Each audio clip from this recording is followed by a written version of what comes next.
صلی اللہ علیہ وسلم کی خدمت میں آئے، عرض کیا یا رسول اللہ ذهب اہل الدثور بالاجور، یا رسول اللہ مالدار صحابہ دولت میں تو ہم سے آگے تھے ہی، ہمیں اس پہ کوئی اعتراض نہیں ہے، کیونکہ مرنے کے بعد سب کیا ہو جائے گا، دولت غربت سب برابر، اعمال پہ جنت ملے گی، لیکن یہ لوگ تو اعمال میں بھی ہم سے آگے نکل گئے۔ بھائی دیکھو صحابہ کو یہ نہیں غم تھا کہ ان کو دولت زیادہ ملی ہمیں دولت کم ملی، کوئی بات نہیں، مرنے کے بعد سب کیا ہے، تھوڑے دن کی کہانی ہے، دولت مند کی لاش پہ بھی اتنے ہی کیڑے ہوتے ہیں جتنے غریب کی لاش پہ، بلکہ دولت مند کی لاش پہ تھوڑے زیادہ ہوتے ہیں، اس نے پیزے برگر فل کارب ڈائٹ زیادہ کھائی ہوئی ہوتی ہے، اور کیڑوں کو فل کارب ڈائٹ تھوڑی زیادہ پسند ہے، میٹھے پہ زیادہ آ جاتے ہیں، میرا رپورٹ ہے غلط بھی ہو سکتی ہے بھائی، خیر۔ تو غریب کی تو لاش بھی سوکھی سوکھی سی ہوتی ہے، کیڑے بھی کہتے ہیں کہ یار کوئی خاص چیز کھانے کو مل نہیں رہی ہے۔ تو صحابہ کو یہ نہیں تھا کہ ابو بکر عثمان رضی اللہ عنہما ان کو اتنی دولت اور ہم غریب، نہ، ان کو یہ تھا کہ یا رسول اللہ دوڑ کا میدان آخرت ہے نا، تو مسئلہ تو یہ ہے کہ دولت مند تو آخرت میں بھی ہم سے آگے ہے۔ نبی نے پوچھا کیوں کیسے؟ کہا یا رسول اللہ ہم جہاد کرتے ہیں، مالدار لوگ بھی جہاد کرتے ہیں، اس میں ہم دونوں کیا ہو گئے، برابر۔ ہم حدیث کا مفہوم پیش کر رہا ہوں، ہم تہجد پڑھتے ہیں، مالدار لوگ بھی تہجد پڑھتے ہیں، اس میں ہم دونوں کیا ہو گئے، منہ سے بولنے پر گورنمنٹ کی طرف سے پابندی نہیں، ہم دونوں کیا ہو گئے، برابر۔ اور رشتہ داری جوڑنا، جتنی نیکیاں وہ بھی کرتے ہیں ہم بھی کرتے ہیں، لیکن ایک نیکی وہ کرتے ہیں ہم وہ نہیں کرتے، وہ اللہ کی راہ میں خوب خوب خرچ کرتے ہیں، مسجدوں میں بھی، تعلیم پہ بھی، مدرسوں میں بھی، جہاد میں بھی، ہر جگہ۔ ہم تو، ہمارے پاس تو پیسے ہی نہیں ہے، گھر میں کھانے کو مسئلے ہیں ہمارے ساتھ، تو یہ تو اس عمل میں آگے نکل گئے ہم سے۔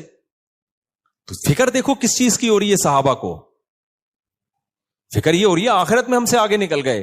تو آپ صلی اللہ علیہ وسلم نے فرمایا ٹھیک ہے میں تمہیں ایک ایسا عمل بتاتا ہوں، وہ عمل تم کر لو گے تو اجر میں مالداروں کے برابر۔ آپ نے ان کو تسبیحات بتائیں، ذکر اللہ بتایا، یہ ذکر کثرت سے کیا کرو۔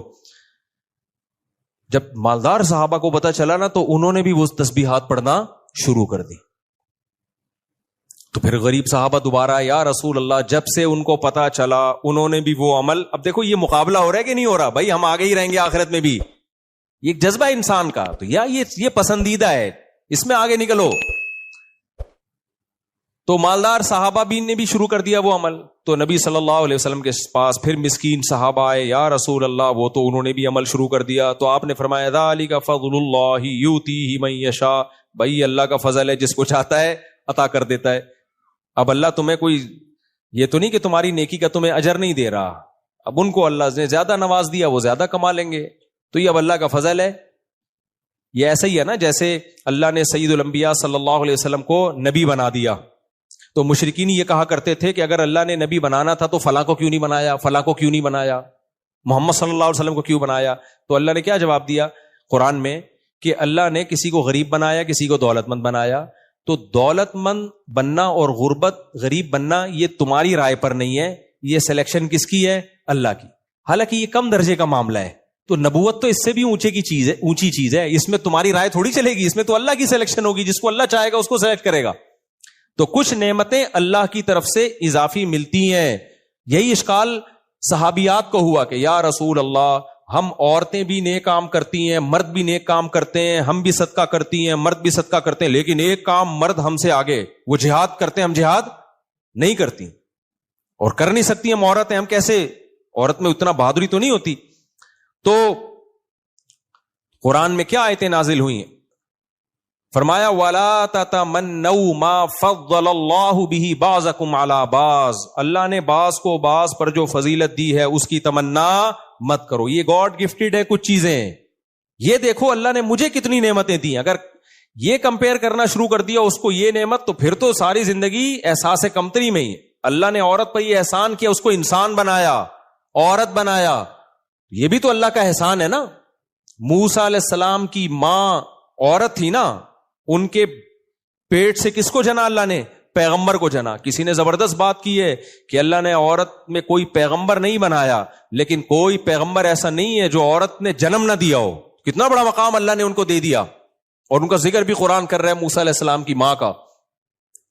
تو یہاں ایک اشکال کا جواب دے کے بس میں آگے چلتا ہوں, بلکہ اشکال تو نہیں ہے, اس کی ایک حکمت بیان کرتا ہوں کہ دیکھو اللہ نے مالدار کو فضیلت اس لحاظ سے دے دی کہ وہ نیکی بھی کرے گا, صدقہ بھی کرے گا, تو وہ آگے نکل جائے گا قیامت کے دن. غریب اس طرح سے صدقہ خیرات نہیں کر سکتا. زکوٰۃ لینے والا ہوتا ہے غریب, اور مالدار زکوٰۃ دینے والا. تو لینے کی کوئی فضیلت ہے, کوئی ثواب ہے؟ بولتے کیوں نہیں بھائی؟ دینے کے تو بہت ثواب ہے نا. تو دینے والے کو ثواب مل رہا ہے, لینے والے کو تو صرف پیسے مل رہے ہیں, ثواب تھوڑی مل رہا ہے. تو یہاں ایک اشکال پیدا ہوتا ہے, بھائی اللہ نے پھر مالدار کو اتنا نوازا کیوں ہے؟ اصل میں جواب یہ ہے کہ مالدار کی آزمائش زیادہ ہے, غریب کی آزمائش کم ہے. ہم سمجھتے ہیں غریب کی آزمائش زیادہ ہے, مالدار کی کم ہے. نا نا نا نا, معاملہ الٹا ہے. غریب کی آزمائش کم ہے, مالدار کی آزمائش زیادہ ہے. تو جس کو زیادہ آزمایا جاتا ہے اس کو بینیفٹس بھی زیادہ دیے جاتے ہیں. جس سے ہارڈ ورکنگ والا کام لیا جاتا ہے اس کو سہولتیں زیادہ دی جاتی ہیں. کمپنیوں میں ہوتا ہے نا, کسی امپلائی کو سب کو تنخواہ برابر, اس کو کسی جنگل میں بھیج دیا کسی اہم مہم پر, تو الاؤنس اس کو زیادہ ملتا ہے کہ نہیں ملتا؟ بھائی اس کے کام سخت ہے. آپ کہو گے لو بھائی مالدار ایک تو ویسے بھی عیاشی کر رہا ہے اور جنت میں بھی عیاشی کرے گا, تو اس کی آزمائش زیادہ کہاں سے, اس کی تو کم ہے. بھائی یہ جب ہے جب آپ کے پاس پیسے نہ ہو, پھر آپ کو یہ لگے گا. جب پیسے آئیں گے پھر آپ کو لگے گا پیسہ ہوتے ہوئے نماز پڑھنا مشکل, بغیر پیسوں کے نماز پڑھنا آسان. سمجھ میں آ رہی ہے بات کہ نہیں آ رہی؟ پیسہ ہوتے ہوئے زنا سے بچنا مشکل, پیسہ ہی نہیں ہے تو کوئی لفٹ ہی نہیں کرائے گی, ٹھیک ہے نا, آرام سے ہنسی خوشی زندگی. رشتہ نہیں مل رہا ہوتا, گرل فرینڈ کہاں سے ملے گی؟ ایک آدمی نے مجھے بتایا, مالدار تھا, کہہ رہے میرے پاس بچپن میں پیسہ آ گیا جس سے میں اتنی سخت آزمائش میں پڑا. اس نے کہا جب تک پیسہ نہیں تھا کوئی آزمائش نہیں تھی, نماز پڑھتا تھا, داڑھی رکھ لی میں نے. کہہ رہا جب میرے پاس دولت آئی ہے نا تو لڑکیوں کے فون آنا شروع ہو گئے. پنجاب میں کسی نے واقعہ سنایا کہ لڑکیوں کے فون, وہ مجھے خود اٹریکٹ کرتی تھیں, فون نمبر دیتی تھیں, پتے بتاتی تھیں, اتنے پیسے اتنے پیسے. کہہ رہے میرے دل میں نا خواہشات کا ایک طوفان اٹھتا تھا کہ میں زنا کر لوں, میں زنا کر لوں, میں زنا کر لوں. کہہ رہے میں نے ابا کو بولنا شروع کر دیا میں زنا میں نہ پڑ جاؤں, میری شادی کرا دو. ابا آج کل لفٹ ہی نہیں کراتے. خیر اللہ نے اس کو زنا سے بچایا. کہہ رہے جب غریب تھا تو ایسا کچھ مسئلہ نہیں تھا, جہاں پیسہ آیا, اچھا موبائل, اچھی گاڑی, پیسے والے کا تو پتہ چل جاتا ہے, تو وہاں مشکل ہو گیا زنا سے بچنا. تو پیسے والے کے لیے دین پہ چلنا مشکل. جب پیسہ آتا ہے تو صدقات و خیرات اتنے نہیں ہوتے جتنی شراب و کباب آتا ہے. تو اس لیے اللہ نے اس کو پروٹوکول دیا ہے کہ بھائی اگر تو پیسے کے باوجود بھی دین پہ چلے گا تو تجھے مقام میں زیادہ دوں گا. یہی وجہ ہے حدیث میں آتا ہے جنت میں غریب زیادہ ہوں گے, دولت مند کم ہوں گے. سمجھ رہے ہو کہ نہیں سمجھ رہے؟ وجہ اس کی ہے کہ غریب آدمی کے لیے آسان تھا, وہ پہلے ہی بیچارہ, اس کو ناشتے کے ویسے بھی بیچارے کو پیسے نہیں ہوتے, کہتے چلو ہم کیا کرتے ہیں, ٹھیک ہے نا, روزہ رکھ لیتے ہیں. مالدار آدمی کے پاس تو 20 قسم کی چیزیں کھانا کھانے کی, 20 قسم کے موقع عیاشیوں کے, شو مارنا, تکبر, یہ ساری بیماریاں کس کی ہیں؟ دولت مندوں کی ہیں. اس لیے دولت ہر ایک کے لیے اچھی بھی نہیں ہوتی. اس لیے اللہ سے دولت نہیں مانگنی چاہیے, اللہ سے رزق حلال میں برکت مانگنی چاہیے. پھر اللہ دولت کی صورت میں دے دے یا غربت میں ہی اللہ برکت دے دے, وہ اللہ کی مرضی ہے. علماء نے منع کیا ڈائریکٹ دولت کبھی نہ مانگو اللہ سے, اللہ مجھے مال و دولت دے, یہ الفاظ ہی غلط ہیں. اے اللہ میرے رزق میں کیا دے؟ برکت دے. اب وہ اللہ کی مرضی. برکت کا مطلب خیر, رزق آئے خیر بن کے آئے. تو ورنہ خالی رزق آ گیا تو وہ تو بعض دفعہ قارون کے پاس پیسہ ہی تو تھا, برباد ہو گیا. فرعون کے پاس کیا تھا؟ پیسہ. اس پیسے نے کیا کر دیا؟ اس کی کھوپڑی کو خراب کر دیا. تو زیادہ تر پیسے والے ہی جہنم میں جائیں گے حدیث کے مطابق. تو ہم جو کہتے ہیں نا میرے پاس اتنا پیسہ, تو صحابہ کو غم یہ نہیں تھا ان کے پاس پیسہ کیوں ہے, صحابہ کو غم یہ تھا آخرت میں ہم سے آگے نکل گئے. تو خواہشات کو لگام دینے کی ضرورت ہے. جب خواہشات آپ کے کنٹرول میں ہوں گی تو پھر خواہشات آپ کے حساب سے چلیں گی. تو شریعت نے یہ نہیں کہا خواہشات کو کچل دو. کیا کہا ہے شریعت نے؟ خواہشات کو لگام دو. آپ فیصلہ کرو گے کون سی خواہش پوری کرنے کی ہے اور کون سی خواہش پوری کرنے کی نہیں. دیکھو شوگر کے مریض اپنی لگام کھانے کے معاملے میں ڈاکٹر کے حوالے کرتا ہے. اس کو پتا ہے میری شوگر ہائی رہتی ہے, تو اس کا دل تو چاہتا ہے 3 لڈو یہاں سے کھا لوں, 4 لڈو وہاں سے کھا لوں, ادھر سے جلیبی کھا لوں, وہ شہد کی بوتل کھا لوں, میں یہ بھی کھا لوں, یہ بھی کھا لوں. لیکن اس کو پتا ہے بیٹا خواہشات کے پیچھے گئے تو ہو سکتا ہے یہ لڈو میری زندگی کا آخری لڈو ہو، اس کے بعد سویم پہ لڈو کھائے جا رہے ہوں میرے. تو لڈو نہیں کھاتے، چلو بریانی کھائیں گے سویم پہ. تو وہ ڈاکٹر سے پوچھتا ہے، ڈاکٹر صاحب لڈو کھا سکتا ہوں؟ ڈاکٹر کہے گا بھائی آرٹیفیشل لڈو کھا سکتے ہو، جو دیکھنے میں میٹھا لگے حقیقت میں میٹھا. ایسے بھی آتی ہے نا، چائے میٹھی پی سکتے ہو، یعنی وہ والی میٹھی جو شوگر کے مریض ہو، وہ ہوتی میٹھی ویٹھی نہیں ہے، وہ تھوڑا سا وہ پتہ نہیں کوئی کیمیکل ڈالتے ہیں، اس سے ڈائٹ بوتل ہوتی ہے جیسے. تو ڈاکٹر بتائے گا یہ خواہش. ہاں ڈاکٹر یہ نہیں کہے گا کھاؤ نہیں، ڈاکٹر کہے گا یہ کھاؤ یہ نہیں کھاؤ. اگر کوئی ڈاکٹر ایسا ہے کہ کھانا پینا ہی چھوڑ دو، پھر آپ وہ ڈاکٹر ہی چھوڑ دو گے، کھانا پینا نہیں چھوڑو گے. کوئی مذہب اگر آپ سے یہ کہتا ہے کہ دنیا ہی چھوڑ دو، ننگ دھڑا ہو جاؤ، ساری خواہشات کو چل دو، تو بھائی وہ مذہب ہی چھوڑ دو، پھر وہ مذہب دین فطرت نہیں ہو سکتا. تو اسلام ہے جو اعتدال کا راستہ سکھاتا ہے. خواہشات نہیں چھوڑنی ہے، خواہشات کو لگام دینا ہے. اس لیے تو میں ولاگ بنا کے ڈالتا ہوں تاکہ یہ تصور لوگوں کی کھوپڑی سے نکلے کہ مذہبی آدمی تیرتا ہوا، گھوڑے پہ دوڑتا ہوا، جنگل میں ہرن کا شکار کرتا ہوا تمہیں برا کیوں لگ رہا ہے. یہ کانسیپٹ دماغ سے کیا کرو، ختم کرو. بہت نیگیٹو، ابھی میرا ہرن کا جو شکار کا جو ولاگ کیا نا، اس پہ بہت نیگیٹو کمنٹس آئے ہیں، بہت زیادہ. ابے کیا کر رہے ہو، ابے یہ مولویوں والی حرکتیں ہیں، ابے مولویوں تو کیا ہو گیا بھائی؟ مولویوں والی حرکتیں کوئی الگ سی نہیں ہوتی ہیں. جو بھی جائز حرکت ہے وہ سارے مولوی بھی کیا کر سکتے ہیں، کر سکتے، کوئی حرج نہیں ہے اس میں. تو جائز ہے یہ، تو جائز نہ جہاں نامناسب نہ ہو. بعض جائز انٹرٹینمنٹ ہوتی ہے لیکن وہ علماء پہ سوٹ نہیں کرتی ہیں. ابھی جیسے میں کینیڈا گیا نا، تو انہوں نے میری ہیلی کاپٹر پہ سواری کا انتظام کیا ہوا تھا. جاپان میں گیا، ارشاد بھائی نے گن پوائنٹ پہ ہیلی کاپٹر میں بٹھایا، ہم نے کہا چلو گھوم کے آ جاتے ہیں. جب کینیڈا گیا انہوں نے ہیلی کاپٹر کا انتظام کیا ہوا تھا، آپ کو گھمائیں گے بیان کے بعد ہیلی کاپٹر پہ. مجھے دل پہ بہت بوجھ تھا کہ یار کیا ہیلی کاپٹر پہ بچوں کی طرح میں شکار، تو ایک شکار جو ہے نا وہ تو ایک وہ خاندانی لوگوں کا کام ہے. میں نہیں کہہ رہا میں بہت خاندانی ہوں، لیکن شکار میں دلچسپی ہمیشہ سے کن کو رہی ہے؟ خاندانی لوگوں کو. اسماعیل علیہ الصلوۃ والسلام جو تھے نا، نبی صلی اللہ علیہ وسلم نے صحابہ کو تیر اندازی کی ترغیب دی تو آپ نے فرمایا ارمو فإن اباکم کان رامیا، تیر لگاؤ، سیکھو تیر اندازی، اس لیے کہ تمہارے باپ اسماعیل وہ تیر انداز تھے، ان کا گزر بسر شکار پہ تھا. شکار پیغمبروں نے کیا ہے بھائی. جو ویجیٹیرین ہے ان کو اشکال ہوتا ہے، ہائے بیچارہ ہرن. کچھ لوگوں کے یہ بھی کمنٹ تھے، ہائے بیچارہ ہرن. تو یہ نہیں دیکھ رہے بیچارہ مفتی صاحب پورا افریقہ کا جنگل گیا اور ایک ہرن بھی شکار کر کے نہ لائے، اس پہ ترس نہیں آ رہا، ہرن پہ ترس آ رہا ہے. ہاں ہرن کو مارنا برائے مارنا یہ حرام ہے اسلام میں. آپ اس کو ماریں کس کے لیے؟ کھانے کے لیے، انسان کے کام آئے گا، پھر ٹھیک ہے. تو ہم نے تو کھایا کم، صدقہ زیادہ کیا. وہ ہرن انسانوں کے کام آیا. بہت سے دو ہرن تو پورے انہی کو پکڑا دیے جو بیچارے گئے تھے ہمارے ساتھ، وہ تو خوش ہو گئے. تو ایک ہرن قتل ہوا ہے لیکن اس کے بدلے میں کتنے غریبوں کا پیٹ بھرا ہے. تو اگر مار کے پھینک دیں پھر یہ حرام ہے. یہ تو آپ انٹرٹینمنٹ کے لیے کہ جانور کی جان کو ضائع کر رہے ہو، تبھی ہم حرام جانوروں کا شکار نہیں کرتے، کیونکہ وہ ظلم ہے، کھانا ہے نہیں، اس کو خام خامے کیوں مار رہے ہو. تو ایسے تو ہم بھائی ایک پرندہ مارنا بھی حرام سمجھتے ہیں. ہاں جب جانور کا شکار ہم حلال سمجھیں گے جب اس کا فائدہ کس کو ہو؟ انسانوں کو. تو انسانوں کا پیٹ بھرے گا. ہم نہیں کھائیں گے تو شیر کھا جائے گا اس کو.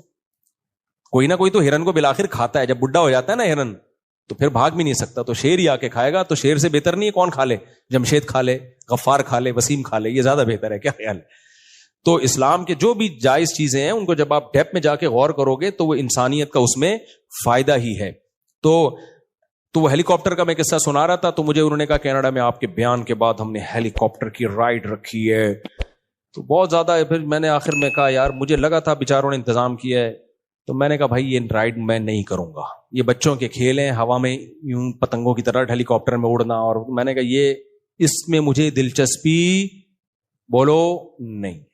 تو وہ زبردستی کینسل کروائی. یہ میں نے کہا علماء پہ سوٹ بھی نہیں کرتا نا. یہ جہاز میں جا رہے ہیں تو ولاگ بنا رہے ہیں، میں پائلٹ کے ساتھ بیٹھا ہوا ہوں، یا میں یوں، یہ تو عجیب سا چھچور پنا سا لگتا ہے. تو جو جائز چیز ہے پائلٹ کے ساتھ، چلو پائلٹ کی حوصلہ افزائی کے لیے بھی سمجھ میں آتا ہے، لیکن ہیلی کاپٹر کا مجھے سمجھ میں نہیں آتا. ان کو میں نے سختی سے منع کر دیا. ہاں جو نیاگرا فال ہے وہ قدرت کا ایک شاہکار ہے، وہ تو ہم دیکھیں گے، دیکھنے جائیں گے، انجوائے کریں گے. کسی کو تکلیف ہوتی ہے جلائیں گے. تو کیوں تکلیف ہو رہی ہے تمہیں بھائی؟ تمہیں اللہ نے پیسہ دیا تم بھی چلے جاؤ, نہیں دیا تو دعا کرو اللہ دے دے ہم بھی جا کے چلے ہیں. یہ تو جب ہم دوسروں کو دیکھتے تھے ہم یہی دعا کرتے تھے, اللہ ہمیں بھی دے دے ہم بھی چکر وکر لگا لیں. نہیں دیا تو کوئی ٹینشن بھی نہیں آتے تھے کہ چلو بچ نہیں ہے تو بیٹھو آرام سے. اور ویسے بھی میں کون سا کینیڈا اپنے خرچے پہ گیا ہوں, مجھے تو اسپانسر کیا تھا, بیانات کے لیے بلایا تھا, ہیلی کاپٹر میں گھمانے کے لیے. یہ تبلیغی دورہ تھا میرا جو بیانات کے لیے تھا. یہ گھمائی پھرائی تو ضمناً غریبی میں چل رہی ہوتی ہے. میرے بیرون ملک دورے تفریحی نہیں ہوتے, تبلیغی دورے ہوتے ہیں. اس تبلیغی دوروں میں بیچ میں وہ لوگ میری خوشی کی خاطر کچھ چیزیں ایڈ کر دیتے ہیں, تو اس پہ گورنمنٹ کی طرف سے کوئی پابندی نہیں ہے. اور مجھے جو انٹرٹینمنٹ کا جو شوق ہے وہ بڑا اچھے قسم کے شوق الحمدللہ پالے میں. مثال کے طور پر میں جب کینیڈا گیا نا تو نارتھ پول ہم نے سفر کیا ہے, جہاں 6 مہینے دن اور 6 مہینے رات ہوتی ہے. بالکل دنیا کا آخری کنارہ. میں نے کہا یہ لازمی جائیں گے, اور وہ 3 فلائٹیں, اس کا میں نے بڑا خاندانی ولاگ بنایا ہے, وہ آپ دیکھیے گا, لازمی مزہ آئے گا انشاءاللہ. کیونکہ یہ ایک دنیا کا کنارہ دیکھنے کا کس کو شوق نہیں ہے بھائی. نارتھ کا and of the world. Norway میں بھی ہے, وہاں بھی انشاءاللہ اللہ نے توفیق دی تو جاؤں گا. خیر, تو اصل بات جو چل رہی تھی میں اسی کی طرف آتا ہوں. کیا بات چل رہی تھی, دائیں میں بہت ہو گئی ہے. تو خواہشات کو کیا کرنا ہے, کنٹرول. حلال اور حرام میں فرق. تو یہی قرآن کی دعوت ہے کہ انسان جلباز ہے, وہ حلال و حرام میں فرق کیے بغیر, یہ دیکھے بغیر کہ اس کا مجھے فائدہ ہوگا یا نقصان ہوگا, بے لگام ہو کر خواہشات کے پیچھے بھاگتا چلا جاتا. جیسے کسی ٹھرکی کو کوئی لڑکی نظر آ جائے نا, کوئی خوبصورت سی لڑکی, بس آج کل نوجوان یہی کر رہے ہیں, بیٹھے ہوئے ہوں گے کہیں.